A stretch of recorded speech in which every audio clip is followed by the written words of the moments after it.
It's day 3 of my journey down the Shannon. This morning I set out from Lanesborough, where the river separates County Longford from County Roscommon. My journey today will be all along Lough, with its many places of historical interest, and hopefully by evening time we'll reach Athlone. Andy, as always, is diligent at the helm.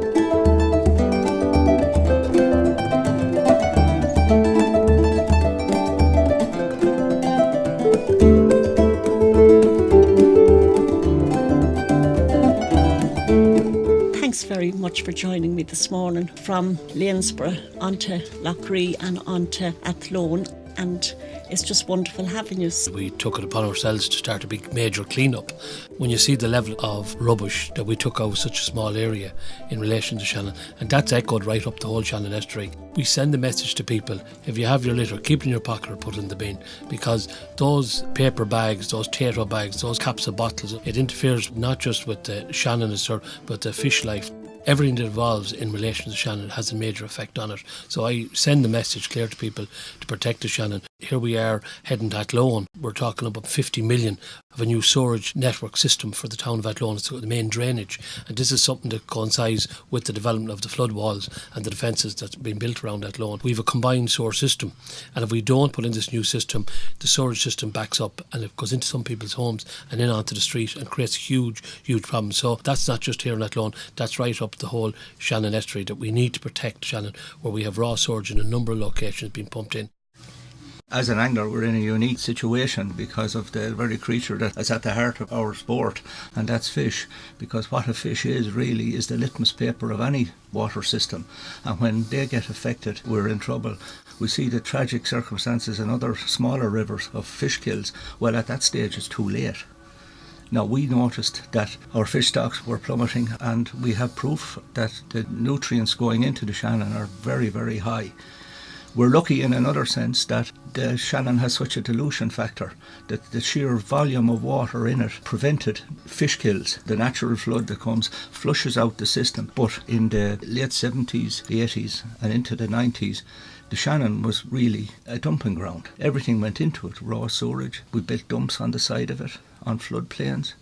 Nutrients from the farmland, intensive farming was coming into it. But thankfully, I think we have turned a corner. But we, the anglers, knew about this all along. And we very, very nearly lost our Shannon in the 80s and 90s. There is light at the end of the tunnel now, and thankfully we have a man like Boxer in high places to further our cause. Very recently in the news there was a statement from the World Wildlife Fund that since the 1970s the wildlife globally had diminished by 60%. Thinking about, well, what future will my child have and what is the River Shannon going to be like for them? It is scary to think about. What if there's no fish in the Shannon? Will that be there in 20 years? This is a river of international significance. It needs to be protected and restored where possible, and I'm hopeful that in the future it's there for my generation when I'm older and for the next generation to come to enjoy.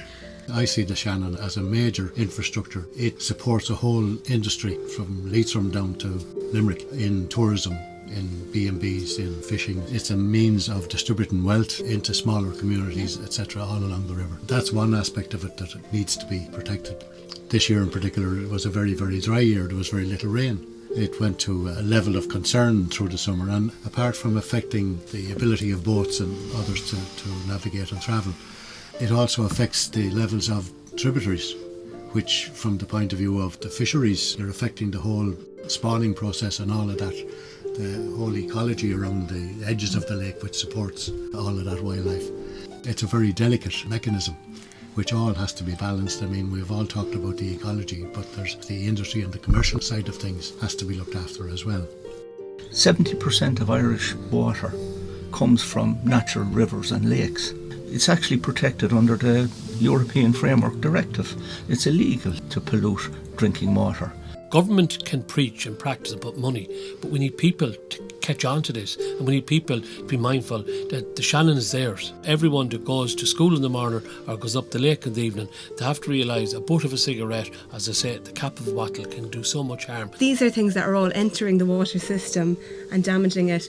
Raw sewage and the fact that that enters our waterways, and there's other like harmful pesticides and microbeads which fortunately were recently banned for use, but it doesn't seem to be getting across in media as much as it could, I think, and it's certainly something I make people aware of, but they weren't aware of it previously.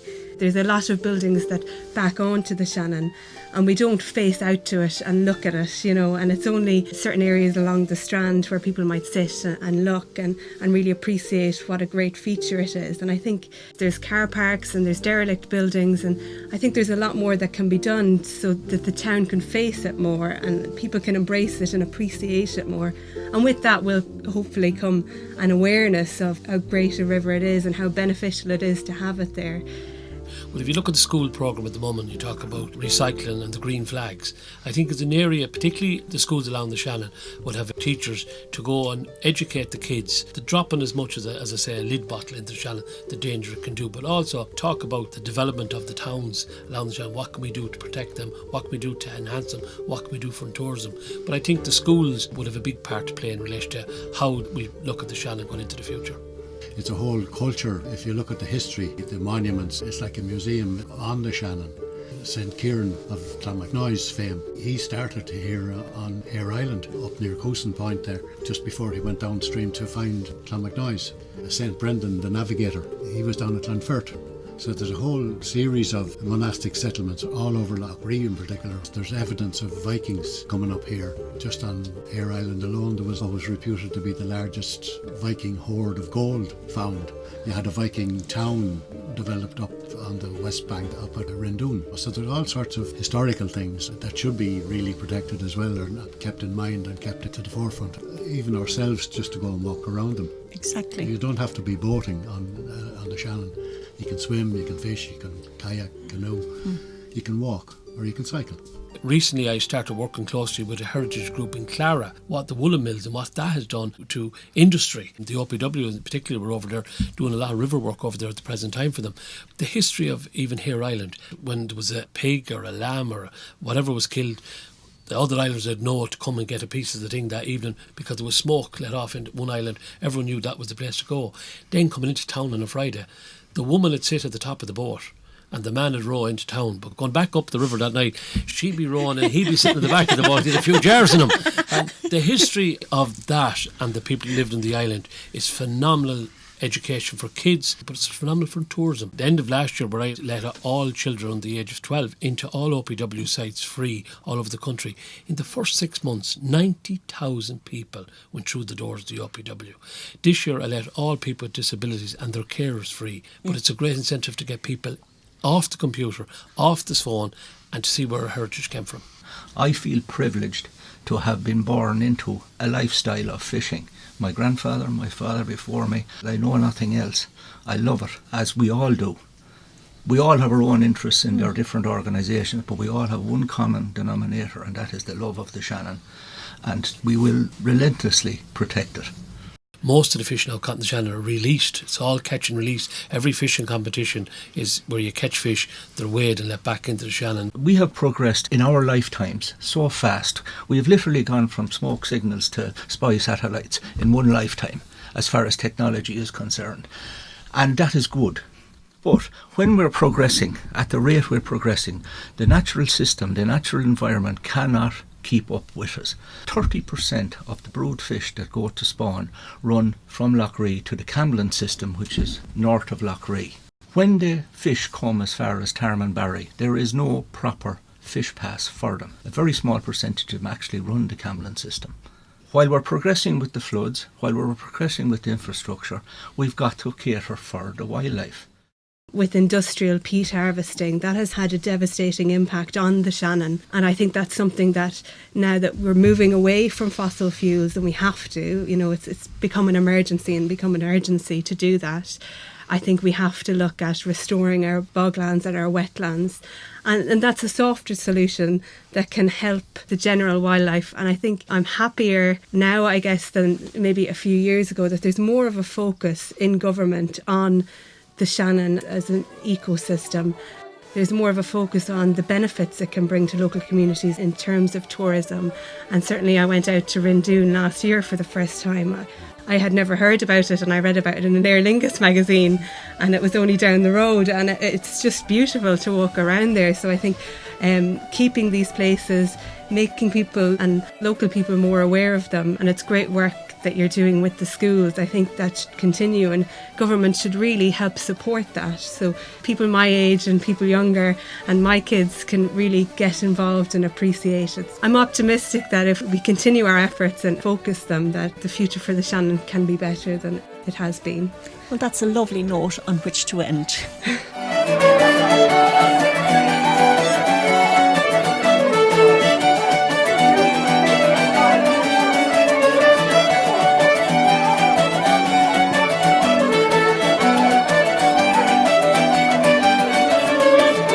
Arrived in Athlone as the light was fading, and I headed straight for Sean's Bar, which is reputed to be the oldest pub in the world. There's always an Irish music session there.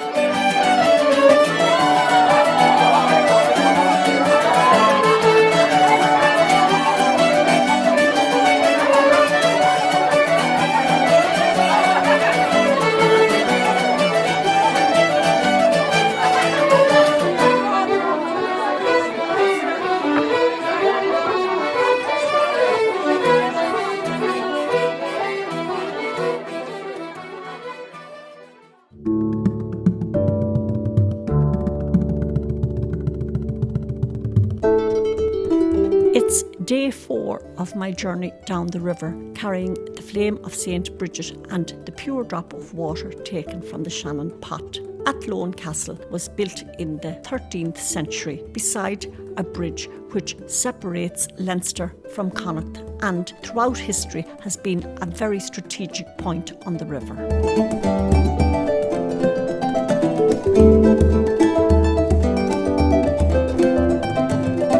Joined by 4 guests, all united with a love of the Shannon.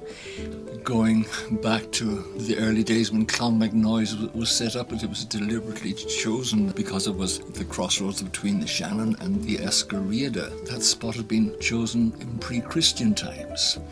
And of course the Shannon was the highway to Clonmacnoise when it developed and became a monastic city with possibly a population of 4,000 people. But of course not all the visitors came to learn Christianity. We have the Viking invasions and Shin Scalella. The future of tourism is going to be about this thing they call experiential tourism, which is about experiencing a location and so on. The old idea of package tours and so on, that's dying. I think that the Shannon fits solidly into that, because it's not enough anymore to just have people come and look at physical locations and things like that. They want to experience the stories, the myths, the inside experience of that. And the Shannon is rich in terms of its heritage. You know, the power of myth and story is very important, and I think we're losing those. And when we lose those, you know, in a sense, we're losing our sense of society. So I think there are lots of reasons for us to reinvigorate that side of things and to bring it to the attention of the international audience, because that's what they're hungering for now. And I think that Ireland can tap into it through the Shannon. The Shannon itself was a sacred place in prehistory. The name itself comes from the name of a water goddess, which was Shannon.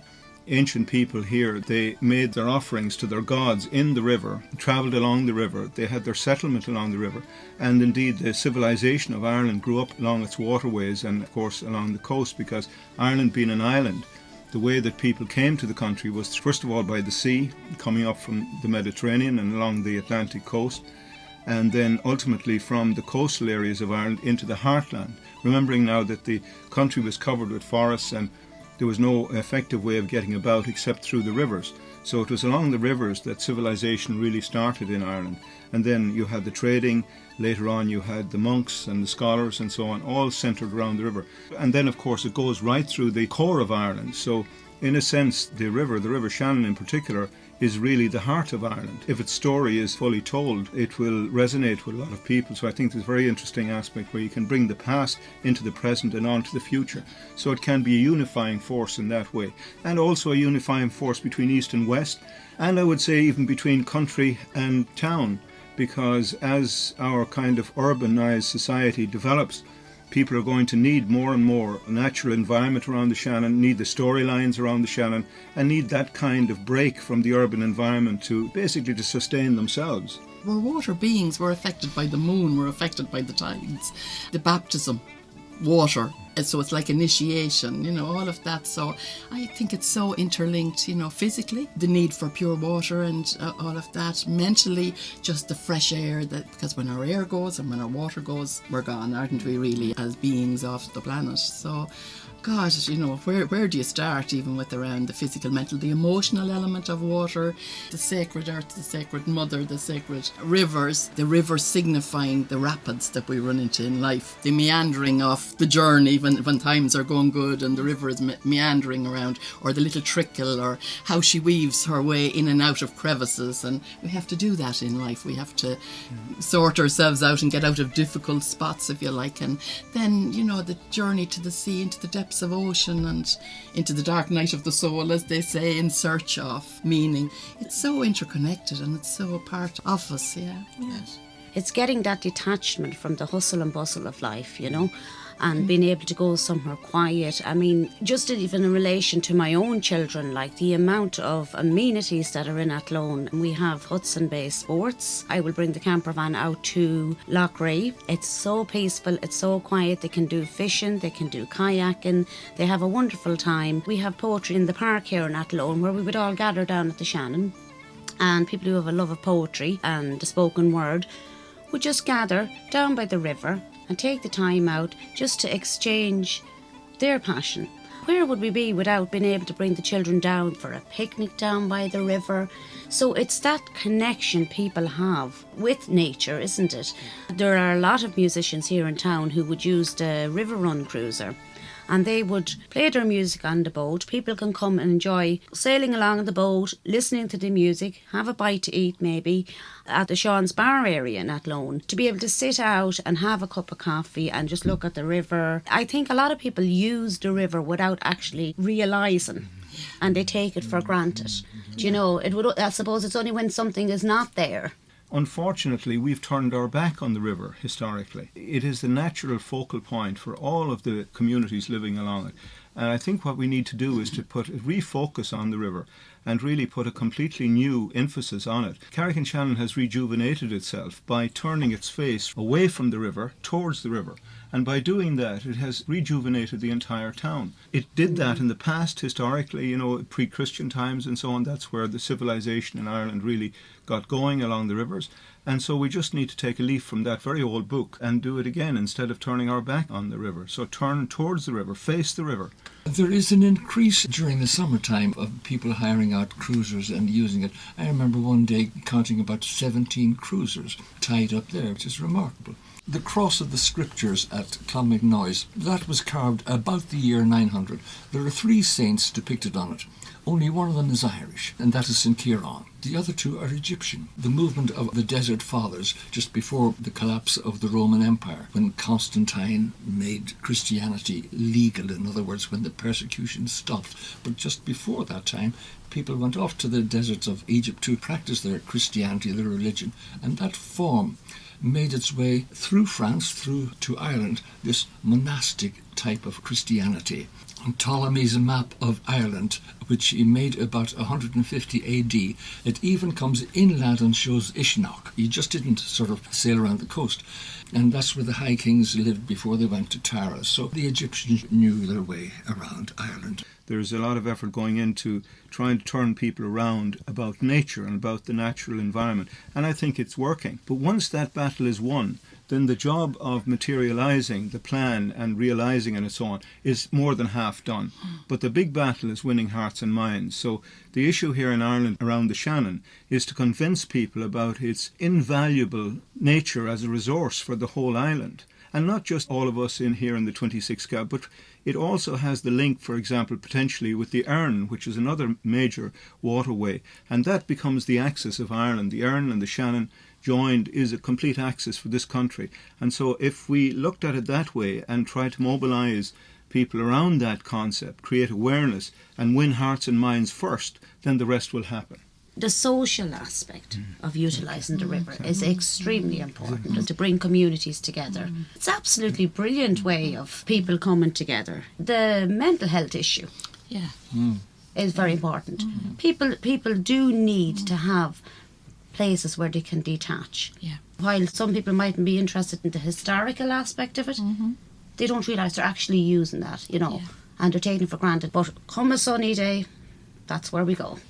I do think it's been utilised, but in terms of whether people are aware of the importance of looking after it, I'm not sure about that.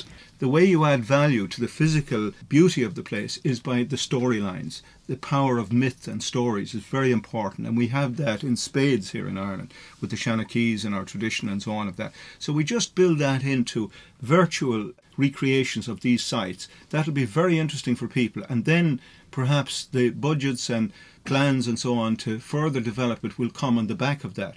But that's a relatively inexpensive and straightforward way to start the ball rolling and increase awareness. In the whole psychotherapy field, it really is about when we lose connection with ourselves, then we're in trouble in some way, we're struggling. And the work is bringing people back into connection with self. It's about taking those pauses to what do I see around me, what do I hear, what do I smell, what do I taste?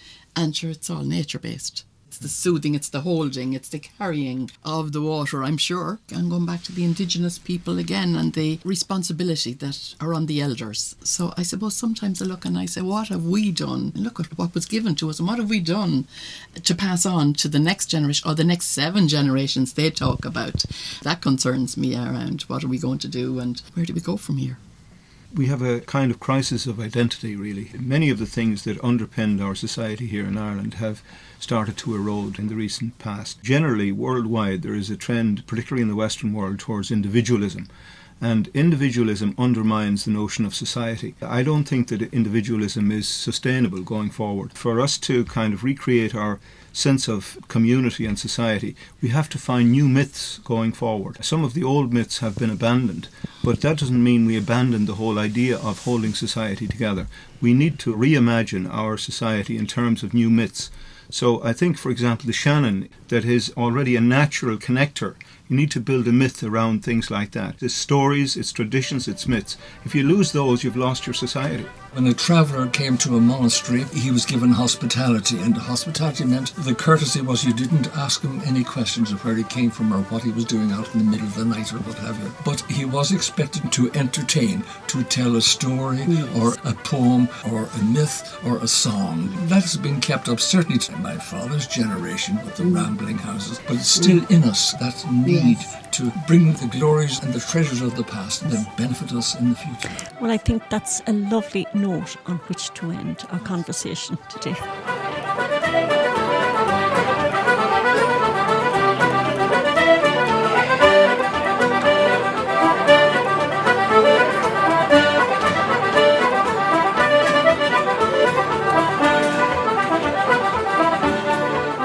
Day 4 draws to a close, and we're spending the night in Banagher. I was very fortunate to head to Corrigan's Bar and to meet up with 3 young musicians. All of them have won All-Ireland medals at Fleadh Cheoil na hÉireann. Michaela Keenahan, Luke Marr and Jack Kinsler.